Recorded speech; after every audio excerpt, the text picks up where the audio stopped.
Di sini saya akan memaparkan hasil seminar pendidikan profesi guru saya.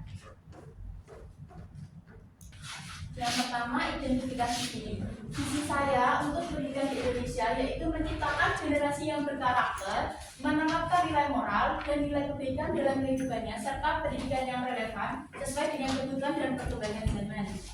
Selanjutnya, visi saya terhadap sosok calon guru ada 3. Yang pertama, menjadi calon guru yang inspiratif yang dapat menjadi inspirasi dan teladan bagi peserta didiknya.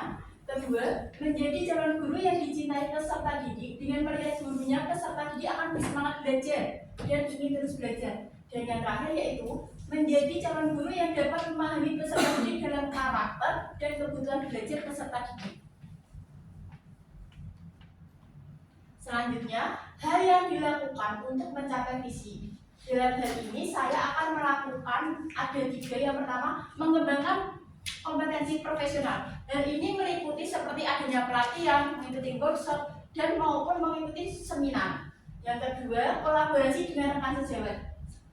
Bekerja sama dengan guru lain, bisa sharing ide, gagasan, ataupun pengalaman belajar guru yang lain. Dan yang terakhir itu membangun hubungan yang kuat dengan peserta didik. Dengan membangun hubungan yang kuat, maka saya bisa mengetahui kebutuhan peserta didik itu apa saja, kemudian minat belajarnya itu apa saja, dan gaya belajarnya bagaimana saja. Selanjutnya, untuk mata kuliah, saya mengambil pemahaman peserta didik dan pembelajarannya. Dalam mata kuliah ini terdapat 4 topik. Yang pertama, mengenal peserta didik. Kedua, pembelajaran yang berpihak pada peserta didik. Ketiga, asesmen yang mempertimbangkan dan memanfaatkan pengetahuan tentang peserta didik. Dan terakhir yaitu lingkungan belajar yang aman dan nyaman bagi peserta didik. Untuk pembelajaran bermakna, saya memilih pada topik 1 yaitu mengenal peserta didik. Menurut saya topik ini sangat penting karena sebagai seorang guru dalam proses pembelajaran yang paling utama yaitu mengenal peserta didiknya. Selanjutnya, refleksi pengalaman belajar. Mengenal peserta didik bukan hanya tentang mengetahui nama dan latar belakang mereka, akan tetapi juga memahami kebutuhan mereka, minat, gaya belajar, dan tantangan yang mereka hadapi dalam pembelajaran. Yang kedua, selama mempelajari topik ini, saya belajar berbagai topik untuk mengidentifikasi karakteristik peserta didik, seperti melalui observasi, wawancara, dan asesmen diagnostik. Dan yang terakhir yaitu dengan membangun hubungan yang baik dan memahami kondisi peserta didik saya, maka dapat membantu peserta didik merasa lebih dihargai dan termotivasi untuk belajar. Selanjutnya, untuk artefak, saya menggunakan artefak media pembelajaran papan diagram dan juga lembar kerja peserta didik. Nah, dalam pembelajaran ini saya menggunakan media papan diagram padi, materi diagram batang di kelas 4. Media padi ini terbuat dari styrofoam yang kemudian dibentuk menjadi diagram batang dengan berbentuk kertas manila yang dipotong-potong untuk dijadikan batang diagramnya. Penerapan dalam pembelajaran lebih menyenangkan karena peserta didik terlibat aktif untuk menjawab atau menebak dari diagram batang tersebut. Kemudian, jika bisa menjawab dengan benar, maka diberikan reward. Selanjutnya, lembar kerja peserta didik dirancang untuk membantu peserta didik memahami konsep dasar penyajian data dalam bentuk diagram batang, serta melatih mereka dalam menganalisis informasi yang dilakukan secara visual atau gambar. Kemudian tahap penyusunan desain pembelajaran, yang pertama ada informasi modul, kemudian ada komponen, ada capaian pembelajaran, ada kegiatan pembelajaran meliputi kegiatan pendahuluan, kegiatan inti, dan kegiatan penutup. Selanjutnya, dalam penyusunan desain pembelajaran ini saya menggunakan model problem based learning pada kelas 4 fase 2 mata pelajaran matematika yang mempunyai 5 sintaks. Yang pertama, mengorientasikan siswa terhadap masalah, dan yang kedua, mengorganisasi siswa untuk belajar. Ketiga, membimbing penyelidikan individu maupun kelompok. Keempat, mengembangkan dan menyajikan hasil, dan yang terakhir itu menganalisis dan mengevaluasi proses pemecahan masalah. Kemudian, refleksi pengalaman belajar selama mengikuti program PPG. Ada 3. Yang pertama, mampu mengenal peserta didik dengan mengetahui karakteristik dan kebutuhan peserta didiknya. Kedua, penyusunan perangkat pembelajaran yang baik. Ketiga, tidak hanya fokus pada penguasaan materi, akan tetapi juga dalam pembentukan karakter yang lebih baik. Kemudian untuk rencana tindak lanjut, saya memiliki 3 rencana. Yang pertama, media papan diagram tidak hanya digunakan di kelas 4 saja, akan tetapi bisa digunakan di kelas 5 dan 6. Kemudian yang kedua, sebagai seorang guru profesional, saya akan komitmen serta melakukan refleksi dan meningkatkan kualitas pembelajaran saya. Dan yang terakhir yaitu hal penting untuk memulai proses pembelajaran sebagai seorang guru. Yang pertama, meningkatkan pengetahuan dan keterampilan, kemudian komunikatif atau mudah dipahami, dan yang terakhir yaitu pengembangan skill atau keahliannya. Kemudian di sini saya akan memaparkan hasil artikel saya yang berjudul Implementasi Media Papan Diagram terhadap kemampuan literasi numerik siswa kelas 4 di SD Negeri Sendang Mulyo 02.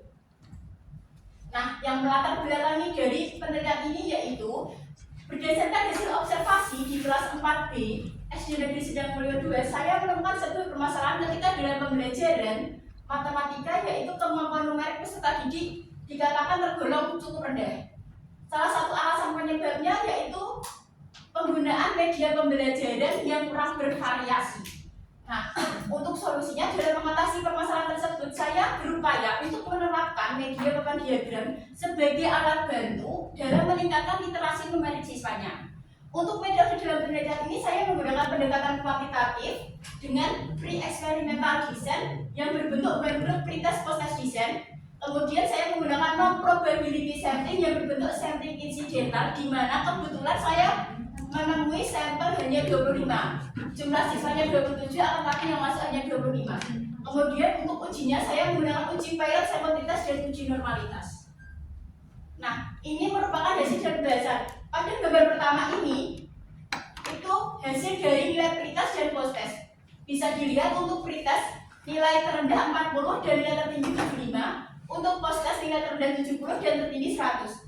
Dilihat dari perbedaan nilai hasil belajar pretest dan post test, maka diketahui bahwa kemampuan literasi siswa mengalami perubahan setelah penerapan adanya media papan diagram. Kemudian untuk tes uji normalitas itu diperoleh nilai yang signifikan 0,167 dan 0,093 lebih besar dari 0,005, sehingga dapat disimpulkan bahwa data berdistribusi normal. Kemudian yang terakhir saya menggunakan uji pilot sampling test. Berdasarkan gambar tersebut dijelaskan bahwa signifikannya 0,02 kurang dari 0,05 dan nilai itu sebesar 20,052 lebih besar daripada T tabel 2,05954, maka H0 ditolak dan HA diterima, yang artinya terdapat pengaruh media penerapan papan diagram terhadap kemampuan literasi numerik siswa pada mata pelajaran matematika kelas 4 di SD Negeri Sendang Mulyo 2 Semarang. Nah, untuk kesimpulan dari penelitian saya, hasil analisis dapat disimpulkan bahwa terdapat pengaruh yang signifikan dari media papan diagram terhadap literasi numerik siswa pada materi diagram batang kelas 4 SD Negeri Sendang Mulyo 2. Dan ini dapat dilihat dari uji hipotesis untuk mengetahui ada tidaknya pengaruh media pembelajaran terhadap kemampuan literasi numerik siswa materi diagram batang.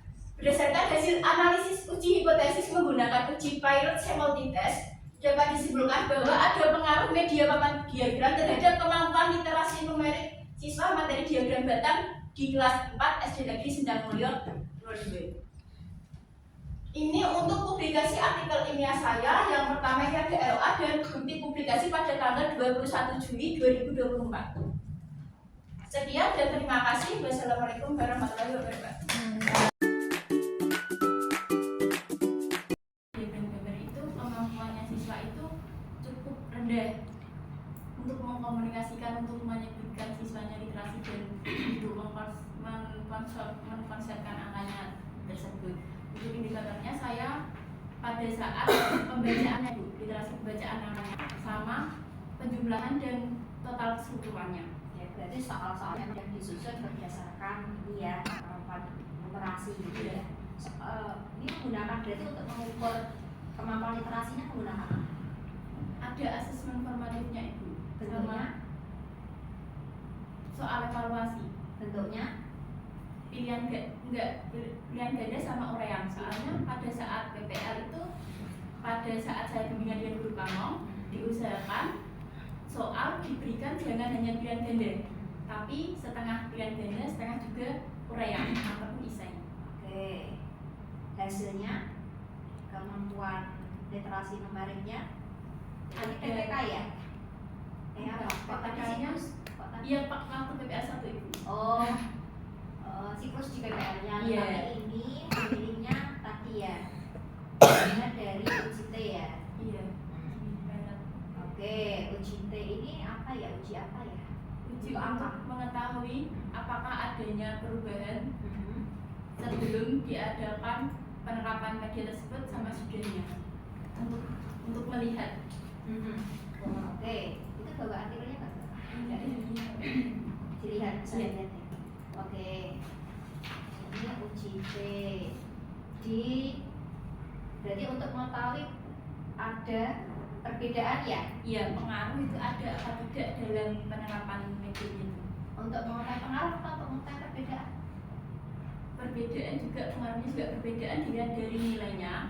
Nilainya itu disajikan pada uji normalitas itu juga ada, sama yang data nilai prioritas dan post-test itu perbedaan dari prioritas dan post-test. Yang ujinya untuk melihat pengaruhnya. Pengaruhnya menggunakan uji apa? Pilot simple test. Tes kan? Iya, Tes berarti untuk apa tadi? pengaruh. Pengaruh atau beda? Pengaruh itu. Pengaruh ya? Iya. Tidak uji beda ya? Bukan. Oh iya. Mbak, nanti dibaca ya. Kalau pengaruh itu pakainya di tes atau mungkin ada regresi atau yang lain gitu ya. Tadi sudah sesuai, misalkan yang uji T itu mengetahui perbedaan, tetapi terus muncul pengaruh gitu ya. Ini maksudnya. Terus yang terakhir ini juga sudah publish juga Mbak. Publishnya ini melalui OJS atau melalui WA? Berarti WA-an dengan editor jurnalnya, nggak melalui OJS. Ini jurnal apa sih? Sinta berapa? Wajibnya sama. Sinta 6. Nah, ini kan tahu jurnalnya dari ini ya, di web gitu ya. Terus login dulu gitu. Dari WA itu. Nggak login di Enggak, sistem. iya. Enggak. Jadi itu ada nomor persennya, terus itu melalui itu nomornya itu. Berarti tidak melalui OJS ya. Berarti biasanya kalau di OJS kan masukkan dulu Buat akun. buat akun, memasukkan ada reviewnya. Berarti ini review berapa kali? 1 kali itu. 1 kali itu yang diperbaiki apa? Itu penulisan template-nya. Template-nya saja. Iya. Nah, itu padahal ini daftar pustakanya juga cuma berapa nih? 1, 2, 6 gitu ya. Padahal kalau di jurnal Sinta biasanya itu minimal itu sudah 25 gitu ya. Nah, sudah itu saja dari Bu Arti ya. Itu ada masukannya. Ya, Pak Sini. Belum OJS ya? Saya minta OJS.